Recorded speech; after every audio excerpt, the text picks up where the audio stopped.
ನಮಸ್ತೆ ವೀಕ್ಷಕರೇ, ಎಲ್ಲರಿಗೂ ಸವಿ ಕಿಚನ್ ಕನ್ನಡಗೆ ಸ್ವಾಗತ. ದಯವಿಟ್ಟು ಸಬ್ಸ್ಕ್ರೈಬ್ ಮಾಡಿ, ಸಪೋರ್ಟ್ ಮಾಡಿ. ನಾವಿವತ್ತು ಮಾಡೋಣ ಮದುವೆ ಮನೆ ಶೈಲಿಯ ಕೇಸರಿ ಬಾತ್. ನೋಡ್ತಿದ್ದೀರಾ ಅಲ್ಲ, ಎಷ್ಟು ಸಾಫ್ಟ್ ಆಗಿದೆ, ಹಾಗೆ ಅದ್ರ ರುಚಿ ಕೂಡ ಅಷ್ಟೇ ಚೆನ್ನಾಗಿರುತ್ತೆ.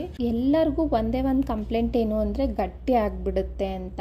ನಾನು ಹೇಳೋ ಪ್ರಕಾರ ಅಳತೆಯಲ್ಲಿ ಮಾಡಿ ಖಂಡಿತವಾಗ್ಲೂ ಆ ಕನ್ಸಿಸ್ಟೆನ್ಸಿ ಮೇಂಟೈನ್ ಆಗುತ್ತೆ. ದಿನ ಪೂರ ಇಟ್ಟರೂ ಇದೇ ಸಾಫ್ಟ್ನೆಸ್ ಇರುತ್ತೆ. ಬನ್ನಿ ಶುರು ಮಾಡೋಣ. 1 ಕಪ್ಪು ಬಾಂಬೆ ರವೆ ಯೂಸ್ ಮಾಡ್ತಾ ಇದ್ದೀನಿ. 1 ಕಪ್ ರವೆಗೆ 1.5 ಕಪ್ಪಷ್ಟು ಸಕ್ಕರೆ ಬೇಕಾಗುತ್ತೆ. ಅರ್ಧ ಕಪ್ಪು ತುಪ್ಪ, ಹಾಗೆ ಸ್ವಲ್ಪ ದ್ರಾಕ್ಷಿ ಗೋಡಂಬಿ ಕೇಸರಿ ಪೌಡರು ಬಣ್ಣಕ್ಕೋಸ್ಕರ. ಸ್ಟವ್ ಹಚ್ಚಿ ಒಂದು ಪ್ಯಾನ್ ಇಟ್ಕೊಂಡಿದ್ದೀನಿ. ಇದಕ್ಕೆ 3ರಿಂದ 4 ಸ್ಪೂನಷ್ಟು ತುಪ್ಪ ಹಾಕೋತಾ ಇದ್ದೀನಿ. ತುಪ್ಪ ಇಲ್ಲ ಅಂದರೆ ಎಣ್ಣೆ ಸಹ ಯೂಸ್ ಮಾಡ್ಬೋದು, ಪ್ರಾಬ್ಲಮ್ ಇಲ್ಲ. ತುಪ್ಪ ಫ್ಲೇವರ್ ಚೆನ್ನಾಗಿರುತ್ತೆ ಅಂತ ನಾನು ತುಪ್ಪ ಯೂಸ್ ಮಾಡ್ತಿದ್ದೀನಿ. ಇದಕ್ಕೆ ದ್ರಾಕ್ಷಿ ಗೋಡಂಬಿ ಹಾಕ್ಕೊಂಡು ಸ್ವಲ್ಪ ಹುರ್ಕೊಳ್ಳೋಣ. ದ್ರಾಕ್ಷಿ ಗೋಡಂಬಿ ಇಷ್ಟಪಡೋರು ಇನ್ನೂ ಸ್ವಲ್ಪ ಹೆಚ್ಚಿಗೆ ಹಾಕ್ಕೊಳ್ಳಿ, ಚೆನ್ನಾಗಿರುತ್ತೆ. ಇದು ಫ್ರೈ ಆಗಿದೆ, ಈಗ ನಾನು ಪಕ್ಕಕ್ಕೆ ಎತ್ತಿಟ್ಕೋತಾ ಇದ್ದೀನಿ. ಇದೇ ಪ್ಯಾನ್ಗೆ ಇನ್ನೂ 3ರಿಂದ 4 ಸ್ಪೂನಷ್ಟು ತುಪ್ಪ ಹಾಕೋತಾ ಇದ್ದೀನಿ. ಈಗ ನಾವು ಇದೇ ಪ್ಯಾನಲ್ಲೇ 1 ಕಪ್ ಆಗೋಷ್ಟು ರವೆನ ಹುರ್ಕೋತಾ ಇದ್ದೀವಿ. ನೋಡಿ, ಈ ಕಪ್ಪಲ್ಲಿ 1 ಕಪ್ ತೊಗೊಂಡಿದ್ದೀನಿ. ನಾನಿಲ್ಲಿ ಬಾಂಬೆ ರವೆನ ಯೂಸ್ ಮಾಡ್ತಿರೋದು. ಈಗ ಇದನ್ನು 4ರಿಂದ 5 ನಿಮಿಷ ಲೋ ಫ್ಲೇಮ್ ಇಟ್ಕೊಂಡು ನಾವು ಗೋಲ್ಡನ್ ಬ್ರೌನ್ ಆಗೋವರೆಗೂ ಹುರ್ಕೋಬೇಕು. ಈಗ ಇನ್ನೊಂದು 2 ಸ್ಪೂನಷ್ಟು ತುಪ್ಪ ಸೇರಿಸ್ಕೋತಾ ಇದ್ದೀನಿ. ನಮ್ಮನೇಲಿ ತುಪ್ಪದ ಫ್ಲೇವರ್ ತುಂಬಾ ಇಷ್ಟಪಡ್ತಾರೆ, ಅದಕ್ಕೋಸ್ಕರ. ಈಗ ಇದು ಗೋಲ್ಡನ್ ಬ್ರೌನ್ ಆಗಿದೆ, ನೋಡ್ಬೋದು ನೀವು. ಸೊ ಇದನ್ನು ನಾವಿವಾಗ ಪಕ್ಕಕ್ಕೆ ಎತ್ತಿಟ್ಕೊಳ್ಳೋಣ.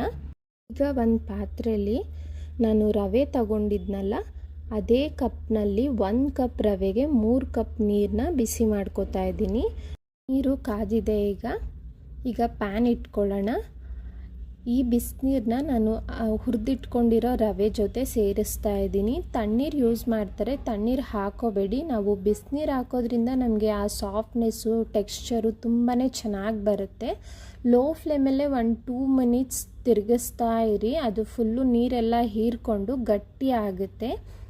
ನೋಡಿ, ಈಗ ನಾನು ಕೇಸರಿ ಪೌಡರ್ನ ಸ್ವಲ್ಪ ನೀರಲ್ಲಿ ಕಲಿಸ್ಕೊಂಡು ಹಾಕ್ತಾ ಇದ್ದೀನಿ. ನಾನು ಲೆಮನ್ ಯೆಲ್ಲೋ ಕಲರ್ ತೊಗೊಂಡಿದ್ದೀನಿ. ನಿಮ್ಮ ಮನೇಲಿ ಯಾವ ಬಣ್ಣ ಇದೆಯೋ ಅದೇ ಬಣ್ಣ ಯೂಸ್ ಮಾಡಿ, ತೊಂದರೆ ಇಲ್ಲ. ನೀರನ್ನೆಲ್ಲ ಹೀರ್ಕೊಂಡು ರವೆ ಗಟ್ಟಿ ಆಗುತ್ತಲ್ಲ, ಆ ಸಂದರ್ಭದಲ್ಲಿ ನಾವು ಸಕ್ಕರೆ ಹಾಕೋಬೇಕಾಗುತ್ತೆ. 1 ಕಪ್ ರವೆಗೆ 1.5 ಕಪ್ಪಷ್ಟು ಸಕ್ಕರೆ ತಗೋತಾ ಇದ್ದೀನಿ. ಈಗ ಚೆನ್ನಾಗಿ ಮಿಕ್ಸ್ ಮಾಡ್ಕೊಳ್ಳೋಣ. ಸಕ್ಕರೆ ಎಲ್ಲ ಕರಗಿ ನೀರು ಥರ ಆಗುತ್ತೆ, ಫುಲ್ಲು ಸಾಫ್ಟಾಗಿ. ಗಂಟು ಕಟ್ಟದೇ ಇರೋ ಥರ ಮೀಡಿಯಮ್ ಫ್ಲೇಮಲ್ಲೇ ತಿರುಗಿಸ್ತಾ ಇರಿ, ಗಂಟೇನೂ ಇರಬಾರ್ದು. ನೋಡ್ತಿದ್ದೀರಾ ಅಲ್ಲ, ಸಕ್ಕರೆ ಕರಗಿದಾಗ ಎಷ್ಟು ಸಾಫ್ಟಾಗಿ ಆಗಿದೆ, ತೆಳ್ಳಗೆ. ಇದಾದ ನಂತರ ಜಸ್ಟ್ 1 ನಿಮಿಷ ತಿರುಗಿಸ್ತಾ ಇರಿ, ಅದು ಒಂಚೂರು ಗಟ್ಟಿ ಆಗುತ್ತೆ. ನೀವು ನೋಡ್ತಿರ್ಬೋದು. ಈ ಕನ್ಸಿಸ್ಟೆನ್ಸಿ ಬಂದ ಮೇಲೆ ನಾವು ದ್ರಾಕ್ಷಿ ಗೋಡಂಬಿ ಹುರಿದಿಟ್ಕೊಂಡಿದ್ದೀವಲ್ಲ, ಅದನ್ನು ಸೇರಿಸ್ಕೋತಾ ಇದ್ದೀನಿ. ಈಗ ಸ್ಟವ್ ಆಫ್ ಮಾಡಿ, ಮದುವೆ ಮನೆ ಸ್ಟೈಲ್ನಲ್ಲೇ ನಮ್ಮ ಕೇಸರಿ ಬಾತ್ ರುಚಿಯಾಗಿ ರೆಡಿ ಆಗಿದೆ. ನೀವು ನೋಡ್ತಿದ್ದೀರಲ್ಲ ಎಷ್ಟು ಸಾಫ್ಟಾಗಿದೆ ಅಂತ. ಇದೇ ಥರ ದಿನ ಪೂರ್ತಿ ಇಟ್ಟರೂ ಇದೇ ಟೆಕ್ಸ್ಚರೇ ಇರುತ್ತೆ. ನಾನು ಹೇಳಿರೋ ಅಳತೆಲ್ಲೇ ಮಾಡಿ. 1 ಕಪ್ ರವೆಗೆ 3 ಕಪ್ಪಷ್ಟು ನೀರು, ಹಾಗೆ 1.5 ಕಪ್ಪಷ್ಟು ಸಕ್ಕರೆ. ಇದು ನನ್ನ ಮೊದಲನೇ ವಿಡಿಯೋ ಅಪ್ಲೋಡ್ ಮಾಡ್ತಿರೋದು. ಪ್ಲೀಸ್ ಸಬ್ಸ್ಕ್ರೈಬ್ ಮಾಡಿ, ಹಾಗೆ ಸಪೋರ್ಟ್ ಮಾಡಿ. Thank you.